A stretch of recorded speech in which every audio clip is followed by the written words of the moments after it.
ঘুমানোর আগে লা ইলাহা ইল্লাল্লাহ 100 বার পড়লে কি হয় জানলে আপনি অবাক হয়ে যাবেন। এটা যদি আপনি জানেন তাহলে আপনি কখনোই আমলটি আর ছাড়বেন না। লা ইলাহা ইল্লাল্লাহ এই কালিমাটা আমরা জানি না এমন কেউ নাই, যারা মুসলমান আছি তারা আমরা সকলেই লা ইলাহা ইল্লাল্লাহ, আল্লাহ ছাড়া কোনো মাবুদ নাই, কি বলেন আছে? এই লা ইলাহা ইল্লাল্লাহর এতটা ফজিলত নবীজি সাল্লাল্লাহু আলাইহি ওয়াসাল্লাম জানিয়ে দিয়েছেন। এই লা ইলাহা ইল্লাল্লাহ যদি এক পাল্লায় রাখা হয়, অন্য পাল্লায় যদি এই দুনিয়া এবং দুনিয়ার ভিতরে যা কিছু আছে, আসমান জমিন চন্দ্র সূর্য সব কিছু যদি এক পাল্লায় রাখা হয়, তাহলে লা ইলাহা ইল্লাল্লাহর পাল্লাটা কয়েক কোটি গুণ বেশি ভারী হয়ে যাবে। সুতরাং লা ইলাহা ইল্লাল্লাহর ফজিলত কম না বেশি? অনেক বেশি। এই লা ইলাহা ইল্লাল্লাহর জিকির আমরা করতেই চাই না। অনেকে সকালবেলা ঈমান আনছে, আবার দুপুরবেলা তারা এমন কাজ করছে ঈমান থেকে দূরে সরে যায়, এরকম হয় না?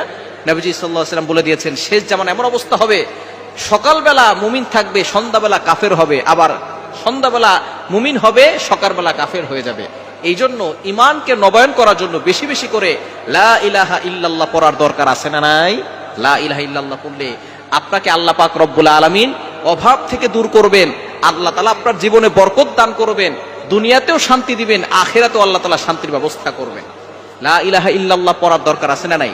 নবীজি সাল্লাল্লাহু আলাইহি ওয়াসাল্লাম জানিয়ে দিয়েছেন, মান ক্বালা লা ইলাহা ইল্লাল্লাহ দাখালাল জান্নাহ, যে ব্যক্তি লা ইলাহা ইল্লাল্লাহ পড়বে উইল গো টু প্যারাডাইস, সে জান্নাতে চলে যাবে। তো লা ইলাহা ইল্লাল্লাহর ফজিলত কম না বেশি? আপনি ঘোষণা দিচ্ছেন আল্লাহ ছাড়া কোনো মাবুদ নাই, সুতরাং এই লা ইলাহা ইল্লাল্লাহর মাধ্যমে আপনি আল্লাহর নৈকট্য অর্জন করবেন, আপনি আল্লাহ তাআলার সাথে সম্পর্ক বৃদ্ধি করতে পারবেন। শুধু তাই নয়, নবীজি সাল্লাল্লাহু আলাইহি ওয়াসাল্লাম জানিয়ে দিয়েছেন, যে ব্যক্তি লা ইলাহা ইল্লাল্লাহ 100 বার পড়বে, কিয়ামতের ময়দানে তার চেহারা পূর্ণিমার চাঁদের থেকেও বেশি উজ্জ্বল হয়ে যাবে। কি বলেন? চেহারা সুন্দর করতে চাই কি চাই না? হাজার নয় লক্ষ কোটি মানুষ থাকবে, জিন থাকবে, সকল মাখলুকাত থাকবে, তাদের সামনে আপনার চেহারা পূর্ণিমার চাঁদের মতো জলজল করতে থাকবে। মানুষ আপনার দিকে তাকিয়ে থাকবে, কি এমন আমল করেছে সে, যে আমলের মাধ্যমে তার চেহারা এতটা উজ্জ্বল হয়েছে আজকে। তখন ফেরেশতারা বলবে তারা কালিমা পড়েছে, বেশি বেশি করে লা ইলাহা ইল্লাল্লাহ পড়েছে, এজন্য তাদের এই কালিমার কারণে তাদের চেহারার সৌন্দর্য বেড়ে গিয়েছে। এজন্য লা ইলাহা ইল্লাল্লাহ পড়বেন, এবং ঘুমানোর আগে যদি আপনি 100 বার পড়তে পারেন, আল্লাহ পাক রব্বুল আলামিন নিজে আপনার জিম্মাদার হয়ে যাবেন।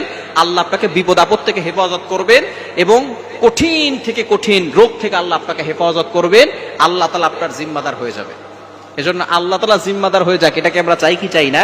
কেননা যদি কারো জিম্মাদার আল্লাহ হয়ে যান, তাহলে তার আর কোনো টেনশন থাকে না। কি বলেন? টেনশন থাকে? ওয়া মান ইয়াতাওয়াক্কাল আলাল্লাহি ফাহুয়া হাসবু, যে আল্লাহর উপরে ভরসা করে আল্লাহ তার জন্য যথেষ্ট হয়ে যায়। সুতরাং আল্লাহ আপনার জন্য যথেষ্ট হয়ে যাবে। আপনি ঘুমানোর আগে উযু করে ঘুমাবেন, অবশ্যই উযু করে ঘুমাবেন। উযু করে ঘুমালে আল্লাহ পাক রব্বুল আলামিন আপনার জন্য একজন ফেরেশতা নিযুক্ত করে দিবেন। সেই ফেরেশতা আপনার জন্য রহমতের দোয়া করতে থাকবে, ক্ষমা প্রার্থনার দোয়া করতে থাকবে, এবং সকল দুষ্ট জিন ও মানুষ থেকে, বদনজর কুফরি কালাম থেকে, ব্ল্যাক ম্যাজিক থেকে আল্লাহ পাক রব্বুল আলামিনের ওই ফেরেশতা আপনাকে হেফাজত করবে। এজন্য রাতে ঘুমানোর আগে উযু করে ঘুমাবেন, এবং এই লা ইলাহা ইল্লাল্লাহ সাথে মুহাম্মাদুর রাসূলুল্লাহ এটাও অ্যাড করতে পারেন, কোনো সমস্যা নাই, পড়লে আরো বেশি ভালো হবে। লা ইলাহা ইল্লাল্লাহ মুহাম্মাদুর রাসূলুল্লাহ, এটা 100 বার পড়বেন। আল্লাহ পাক রব্বুল আলামিন আপনার জিম্মাদার হয়ে যাবেন, আপনার জীবনে বরকত দিবেন, বিপদ আপদ থেকে আল্লাহ আপনাকে হেফাজত করবেন, এবং আপনি নিজেই বুঝতে পারবেন যে আল্লাহ পাক রব্বুল আলামিন আপনার অন্তরে প্রশান্তি দান করবেন।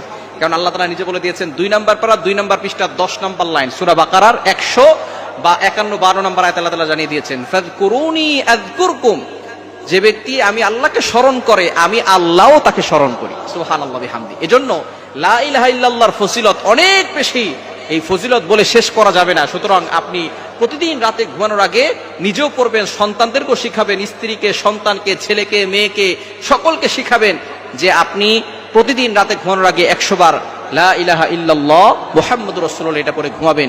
ইনশাআল্লাহ আল্লাহ তাআলা আপনার জীবনে বরকত দিবেন, অভাব দূর করবেন, বিপদ আপদ থেকে আল্লাহ আপনাকে হেফাজত করবেন।